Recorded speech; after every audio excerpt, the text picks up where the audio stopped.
Anthropology studio. This is our first live podcast. My name's Mark. Kyle. Katora. Rachel. Nicole. And today we're going to be discussing the origins of Christmas and pretty much how it's evolved into what we celebrate today. I learned a lot.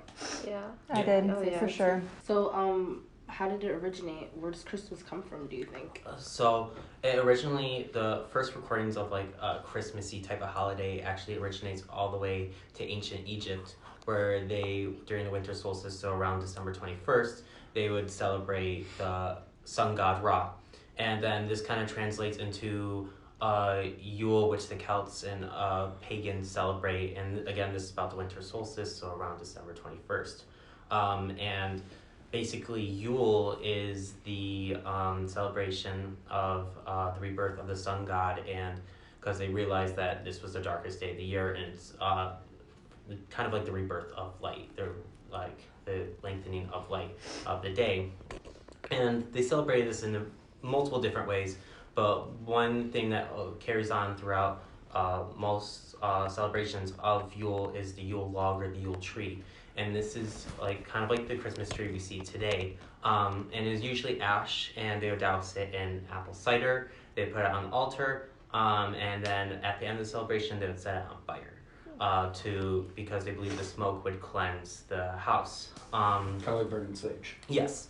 Oh. And then there's also another version of the Yule log where it's actually a three-pointed branch, and each point of the branch held a candle, and the candles were colors that we see today, so the green, the red, the gold, the white, and black. And so it was a lot about light because, again, it's the rebirth of the sun.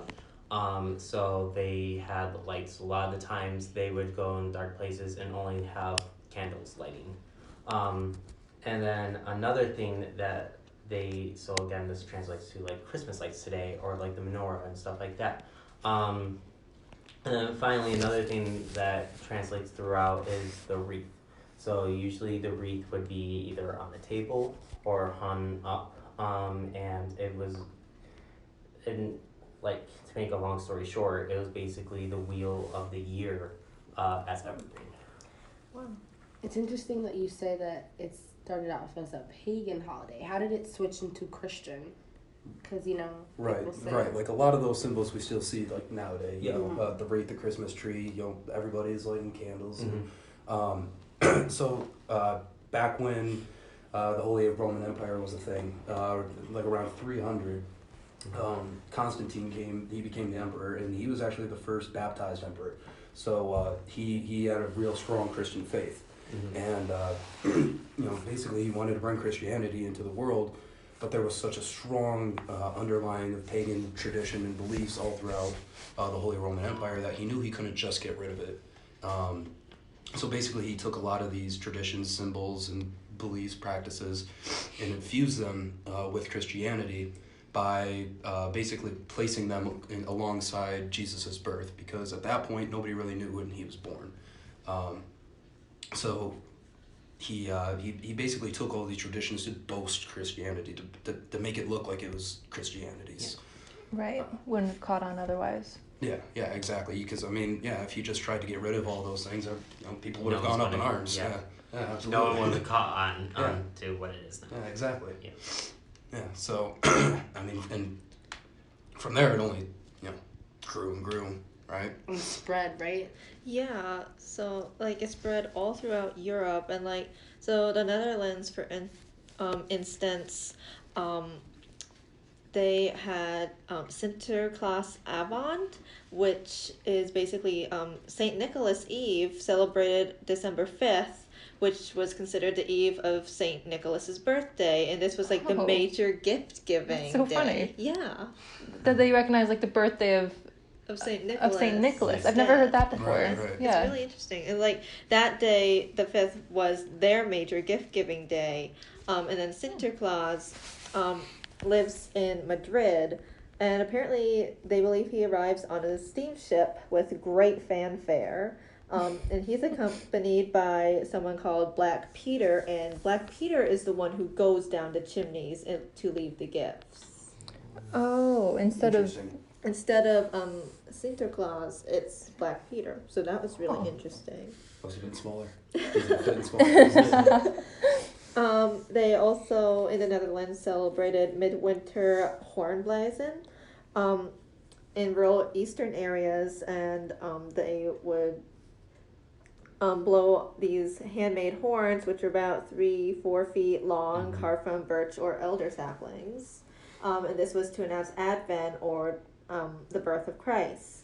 And then to actually get to Christmas, so they had Christmas and second Christmas. So on Christmas, I'd like a second one. it's pretty quiet. Church services and family meals, and then the second day is when they would go and visit the relatives and go shopping together. So. It seemed like a lot of this was mainly based around like family. You know, that's kind of how it all started off, right? Definitely. But now we're all about gifts, right? Yeah, Like, everybody is Well, buying things. See, there's actually a reason for that. Even though it started as a holiday with a sacred beginning, it became more of a secular sort of thing given enough time. The big turning point was actually the first industrial revolution. Because at that point, you know, agriculture was going and industry was coming, and so there's a huge emphasis on commerce. And so with all the money, there started to be more advertisements. There were department stores that advertised specifically with the image of the Santa that we know today, you know, jolly old man in a red suit. Yeah. Yes, exactly. And so they would advertise a change from homemade gifts to like really expensive ones that your mom's gonna love this. the best kind. Right. And so there's actually a quote from Russell W. Belk who said, "The fact that Christmas is at once both the greatest religious holy day and the greatest commercial holiday in the Christian world constitutes what J.A.R. Pimlott calls the paradox of Christmas." And so that's really a lot of what we see now. And it really shifted from a family holiday to a way that industry can make more money. And you see that a lot in the economy, which is very supported by what has now become the American culture, which is Christmas right after Halloween, completely skipping any November holidays. That's interesting because the website that I saw, The Goddess and the Green Man, where I got all my information, actually says that you can't buy your own Yule log or Yule tree. You actually have to either have it gifted to you or you cut it down yourself. But then you see what it is now, and I bought my Christmas tree this year for $60. And no one was giving me this. Yes. Yeah, but then, I mean, a lot of attention rose to that eventually, especially with a little novella written by Charles Dickens called A Christmas Carol, which really brought to attention the idea that it had become really focused on industry instead of family. And even though I'm not sure if anything's really changed since then, we do think about it, and we do see A Christmas Carol all over the place, right? Oh, yeah. Yeah. Oh, yeah. That's the Ebenezer Scrooge, right? Ebenezer Scrooge, who learned from his ways. Yeah, Disney done it. Yep. Moral of the story, don't be about humbug. Right, exactly. See, Right. we know. Yeah. Sorry for that. Just to keep going on with what you said, like we see on TV the commercials, everything is geared towards like getting something for Christmas. Right. You know? Yep. I still like to think, though, for the most part, it's a lot about family. Yeah. I mean, like, you know, I like going home for the holidays to see family, Yeah, my family would be devastated if I went. Like, I'm not going to be there for Christmas. Oh, They'd be yeah. like, we're dragging you here. Right. Yeah. I mean, 'tis the season for family. Yeah. 'Tis the season for sickness. 'Tis the season for big time. caffeine. It's finals time. Yeah, so... I think it's good, though. I think it's good, too. Yeah. I We go home, we get break from work, we It's get the break most wonderful from time of the school. Yeah, and it's funny because it actually is like one of the perfect examples of cultural diffusion, of where Right, it's yeah. kind of like how language, you borrow different aspects of it. So like the English language, you have French words, you have Spanish words, you have Latin words, and then that's a makeup of all this is the English language, but like that's kind of what like Christmas is, has all these aspects from paganism. It has all these aspects of each of their own type of religion, and it's kind of what it is today. Yeah, So- and all the cultures. And all cultures have little aspects that they still use, that we still use, Yeah. that we can relate to. And so then when they all came to America, for example, since that's where we are. They all brought their own little Pieces of it, uses of it, Different traditions. to make what our culture is now. Yeah. And more globally acceptable, really. Right. You know? And I think everyone's afraid of this idea of Christmas changing, and because I know now you hear like we have to think of what Christmas is really about, but I feel like people shouldn't be afraid, because as we are discussing right now, Christmas has changed multiple times to what it is now, and I think it's just going to continue. It's going to changing, change but again. we Over a still couple have thousand years. yeah, let alone, and you we know? still have those core beliefs of being around family and friends. Yes.